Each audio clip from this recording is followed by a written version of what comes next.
Sometime around the year 2005 or so, I remember I was part of this church that had a seriously ambitious project, which we pulled off, by the way. And this project was to visit all of the prisons and visit all the prisoners in the country at that moment in time. For this project to be done, we partnered with the Joyce Meyer Ministries in the United States of America. And this needed for us to group ourselves into several different groups, and each group will target a particular prison and so on and so forth.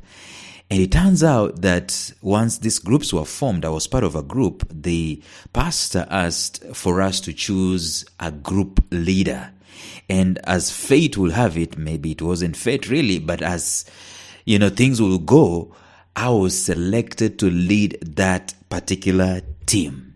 Now, I did not want to step up. I didn't want to join that capacity because I knew I was inadequate. I felt very inadequate. In fact, the people that I was supposedly to lead were actually much higher, more qualified. They were older. They were more mature than I was. And I had to step up. I felt like at that moment I was just earning $100 a month. And I had these things that were going on in my life that were not in place. But I had to step up. In today's podcast, I want to talk about a subject that I've titled, What's in the Box? What's in the Toolbox of a Great Leader? Stay tuned.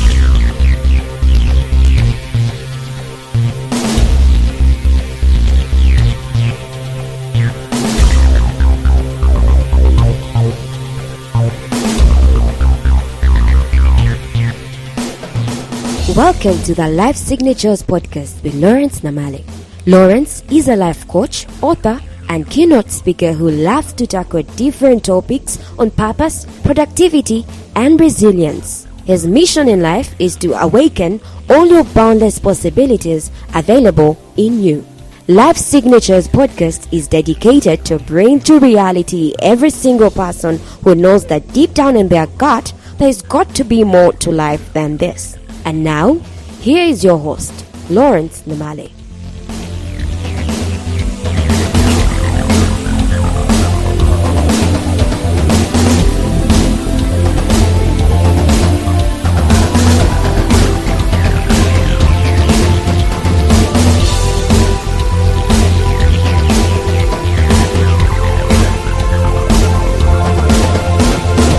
Whenever there is a project to be done, whenever there is something that has to be taken care of, one way or another, we are going to look for a leader.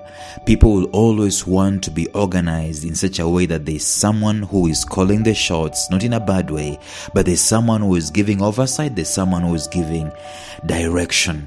And leadership is a very important aspect in our lives. There is no place where there is a leadership vacuum, even as I speak today. And every place where there is that particular vacuum, you find that there is a mess, you find that there is chaos, you find that there is no progress. See, if there is need for you to destabilize any organization, if you wanted to destabilize any person, the thing that you're going to attack is their leadership. Once you have their leadership, quote unquote, sorted out, then you have the mess, or you have the attack, or you have that chaos that you targeted on them to be successful. So that's the importance of leadership. That's how critical leadership is. There is this leadership guru who tells us that everything rises and falls on leadership. That is John C. Maxwell. So we had that project that had to be done. Any project will need a leader. Any project will need a project manager. And leadership is that critical. So it turns out that for that project to be done, that visiting of all those prisons, we had to have leaders. And I was one of those leaders. And as it turns out, our group was selected to go to the most notorious maximum security prison in the country, called Committee Maximum Security Prison. So there I was, a young man of maybe just early 20s, leading a group of people who I thought were more mature, they were more able leaders than I was, and I was supposed to make this thing happen. See, every single generation since creation, there has always been the need for someone to step up, the need for someone to show direction, the need for someone to light the path, the need for someone to trailblaze. Leadership to me is not a matter of titles. Actually, there are books that have been written about that particular subject. There is Robin Sharma's book that says The Leader Who Had No Title. And then you have John Maxwell's book called The 360-Degree Leader. The message in there is that you don't necessarily need to have a title so that you can lead. To me, leadership is not a matter of being graced with a title, being graced with a parking lot, an office corner or corner office, whatever that is, and special perks on where to get lunch and so on. Leadership is not about titles. Leadership is about individuals occupying spaces and making sure that things are aligned to serve a need, to add value, to correct something that is wrong, and so on and so forth. For me, great leadership is visionary, and it's what they call servant leadership. In other words, you are doing something outside of yourself. And that's why I love the message of purpose, because at the end of the day, purpose will always coalesce where someone else outside of you is benefiting from it. In other words, purpose is not for your own benefit. It's not for your own consumption. Purpose is for the value addition, for the benefit of somebody else.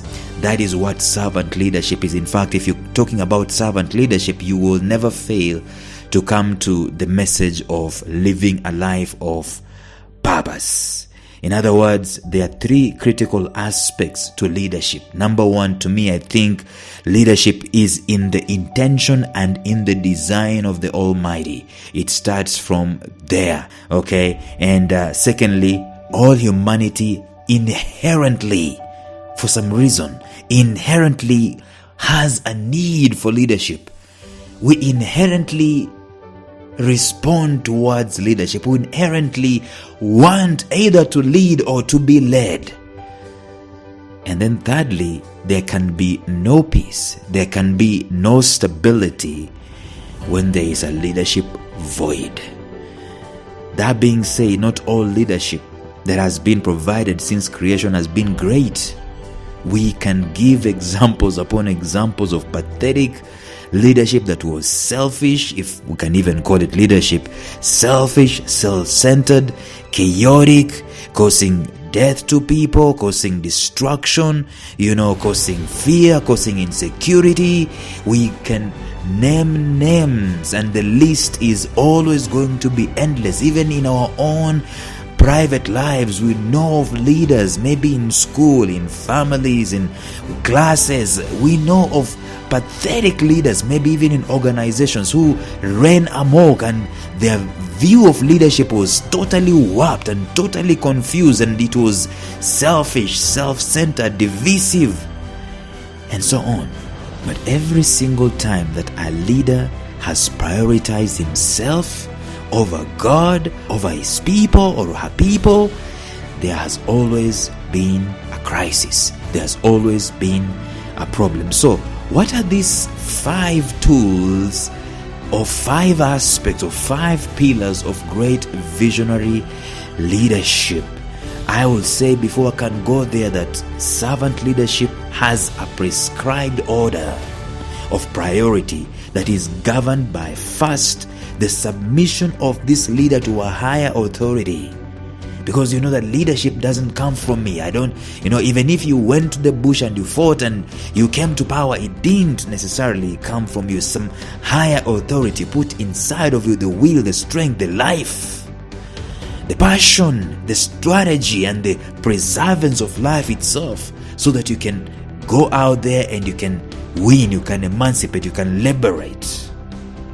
It comes from a higher authority. And secondly, a great leader has to realize that relentless passion of seeking to make every follower the best they can be, because that's what it's all about. It's about maximizing, growing other people, maximizing their potential. So let's talk about these 5 tools that are in the toolbox of a great visionary leader. The first thing, you saw it coming from afar. The first thing is this: they have great vision. There has been never a leader who was successful that didn't have a vision. Never mind how inadequate one feels with leadership. If they can just catch the vision, for them that is a good beginning, because leadership starts with a vision. It is starting with an aspiration, aspiring for something better, something great. It is Philip Brooks who said, "Sad will be the day for any man when he will be contented with the life he's living and with the deeds he's doing and with the thoughts that he's thinking, without forever there being a beating upon his soul, a great demand to do something greater, a great desire to do something greater of which he knows he's capable of." That is the aspiration that I am talking about. And I will challenge you, mention any leader that you know who is successful, who is making things happen, who is actually a revolutionary leader. That leader of necessity must have had a vision or an aspiration. The great vision the leader has is for the best interest of not himself or herself, but is the best interest of people in his life, people that he's been called to lead. So if you're standing there and you're thinking that you are a leader, and you look around and you're not growing people are not growing, you're actually just milking their strength, you're actually just giving them hopelessness and stifling them, and just an aura of fear, an aura of darkness around your people, you are not a visionary leader. The vision has to give people vision, has to make them see how life can be better. It has to increase them, it has to grow them, it has to develop them. Anything other than that is not going to cut it. So first of all, every leader, every successful leader that is making things happen, that people are actually praising. I'm not talking about sycophants just singing your praises because they know, just like a dog normally protects the owner, because the dog knows if the owner is not there, I'm not going to have bread, I'm not going to have meat, I'm not going to have my bone. I'm not talking about that kind of support. I'm talking about people loving their leader for what the leader is doing for them, or enabling them, or letting them to see how they can be better, and enabling them to actually become better.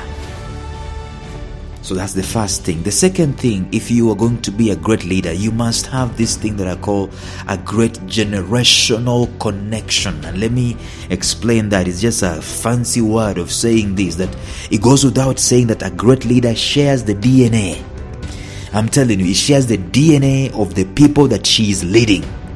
She must come from the people. It is a totally different thing. That's why people normally reject the leader that they do not know. You come from someplace else and you pose yourself as a leader, people will reject you. You need to come from them, and you need to have their DNA. And this DNA, let me explain it in just 2 ways. First of all, you need to have compassion. In other words, you're knowing the pain that your people, the people you are leading, you're knowing the pain that they are going through, because you've walked where they are walking. You felt what they are feeling. You understand their pains, you understand their impossibilities, you understand what they are going through, because you're coming from them. You need to grow up from them. A great leader has this great compassion for his people and deals with them with understanding. Sad will be the day when you become a leader and you have no clue what your people are going through. You are not in the trenches with them to know what they are doing, how they are feeling, what is wrong and what is right, and what are their fears and what are their aspirations. You cannot be a good leader if you are so far detached from the ground where your people are. And it's a bad thing when a leader puts this bureaucratic line and chains of command. There is need for chains of command, but when you set up this bureaucratic chain of command that is ostensibly designed to protect you from feeling the pain that is in the ground, that's not great leadership. A great leader has a DNA, has this generational connection with the people that he is leading. And the second thing is that this leader has ruthlessness. The love for your people and the need to bring out the very best for them. It will need for the leader to be so ruthless with anything that is on the contrary. And you need to deal decisively with anything that is on the contrary. And there is no leader, by the way, there is no leader who does not have these two facets of generational connection. A leader has this great compassion, but also they have this great ruthlessness to deal with an enemy, the enemy of the vision that you want to bring to pass. Even God himself has this ruthlessness. There's always going to be a cross. There's always going to be righteousness. There's always going to be justice. And there's always going to be love and kindness and mercy and grace. That is the cross. They're going to meet together. And that is a foundation of great leadership, which follows to equip the people with compassion, to equip the people with grace, to equip the people with love, tenderness and kindness, dealing with the people that way, but also dealing with the enemy ruthlessly, decisively, quickly, and relentlessly. Leadership will always have opposition. And I'm going ahead of myself. But you as a leader, you need to have this connection with your people so that you can, number one, protect them, and number two, grow them. That is the compassion and the ruthlessness. Number three, in the toolbox of a great leader, there is great counsel. I know leadership at times is a lonely game, but every great leader has a leader. Every great leader constantly seeks counsel. You cannot say, I am the only one, the most supreme one. There is no one above me. I'm the one who has the command over these things, and I cannot hear, I cannot listen to anybody else. That leader is destined to fall because you are only human. Let me tell you something. Very great leaders, they understand the fact that they are human. They are not superhuman. They are all flesh and blood. They are just human. In other words, they are prone to have blind sides. They are prone to make mistakes because they have these human weaknesses. They are prone to be biased in judgment. They are prone to do things that are maybe outside of the course. They might not know when they are veering off course. That's why a great leader, in their toolbox, they have great counsel. They listen to criticism constructively. They welcome instruction from people who are mature. And if you see these movies, they depict these presidential movies, they depict a president who is having two people counseling them, and one is for something, the other one is against something, and they give valid reasons, and this leader stands aside and makes a choice after considering the counsel that they have received from these two opposing forces.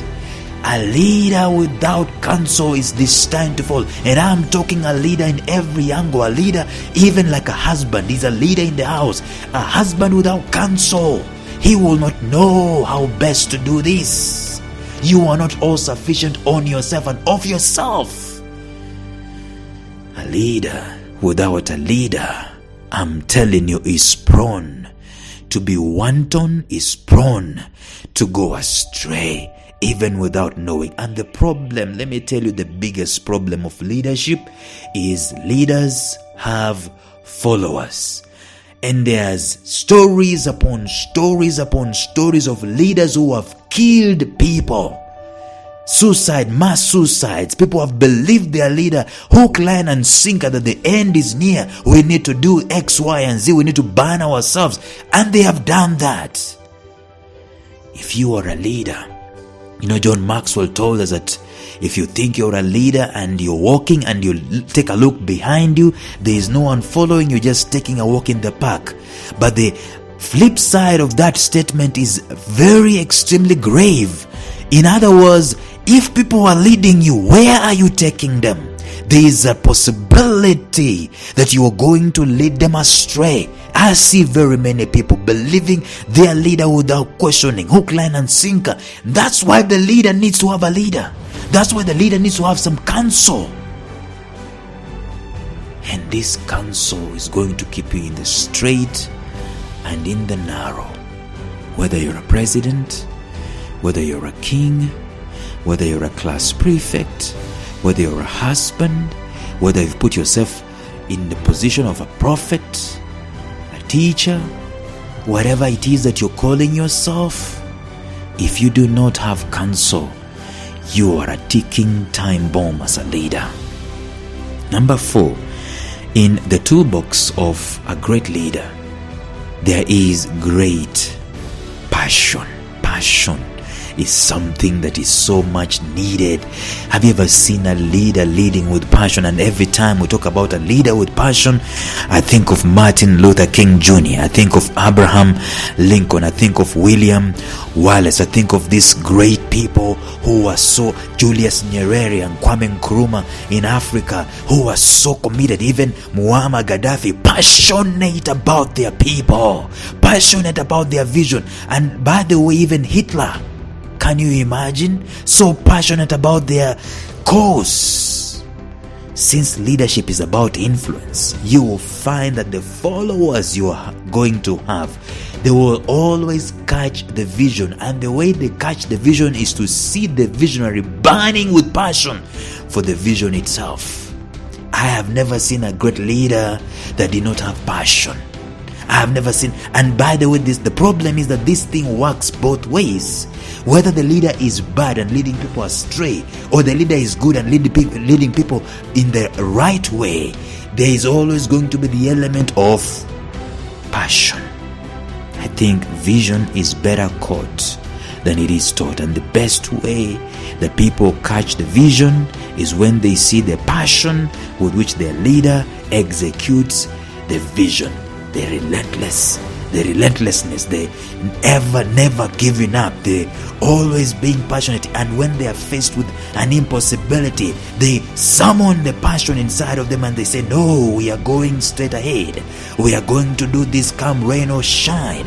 And this leader's passion galvanizes the people and inspires the people and motivates the people and brings the best out of the people, because they have passion. So if you are going to be a great leader, I'm telling you, you need to go and seek the core, the beginning of your leadership. It has to begin with passion. And you've got to be passionate about whatever it is that you are leading. Probably you're passionate about children. Probably you're passionate about business. Maybe you're passionate about governance. Maybe you're passionate about religion. Whatever it is you're passionate about, probably you're passionate about the family. Maybe you're passionate about infrastructure. However place you are passion, that place is for you to lead. The place where you are passionate about is your place for leadership. Find out where it is, and you become a great leader in there. And then finally, number 5, every great leader has a great calling, and this is connected to passion. All great leaders have answered the call. Remember when I was appointed to lead 2 years, incidentally 2 years before that particular moment in time, I stood up and I answered a call. There was someone on TV saying, if you know that you have a leadership capacity and your heart is beating for leadership, for great leadership, to care for people, to nurture people, will you stand up? And I stood up. That was 2 years before this leadership was entrusted to me. Every great leader answers the call for leadership. And let me tell you, the call for leadership is there every working day. Every single day you wake up, there is someone in need for a leader. And there is this call inside of your spirit, inside of your heart, that is telling you, rise up. And even yourself, by the way, there's this call that tells you to lead yourself. Have self-leadership. Answer the call. That's where it begins first. Answer the call for self-leadership. And then, from then on, you can be able to lead others. I believe with all of my spirit, with all of my heart, that leadership is a calling. But I also believe that it is not just for a few. I believe we are all called to lead in one capacity or another. Some of us can lead for a season. Some of us can lead for years. Some of us can lead for our lifetime. Some of us can lead for a task or a project. Some of us can be leading within a 360 setting. In other words, you're leading within a group where there is already a leader, and this leader is looking up to you to help. It is an important thing to answer the call for leadership. So, if you wanted to be a great leader, I believe those 5 things are important. Number 1, there must be this aspect of you having a great vision. And then number 2, you must be connected to the people that you are leading. You must come from them, having the passion for them and the ruthlessness of things against them. And then you need to have this great counsel. You cannot be a lone ranger and be successful for a long time. And then you need to have great passion. There's got to be an object that you are passionate about, something that you're passionate about that is causing you to be a leader, championing it. And then 5, lastly, you need to have this great calling. You need to answer. Say, yes, sir, I am answering the call for leadership. And you need to give the very best, the absolute excellence, and pour out your all in it. That's what I think is found in the toolbox of a great leader. And you can add others, but I think once you have these 5, you are in great company of great leadership. Thank you so much for listening, and bye-bye.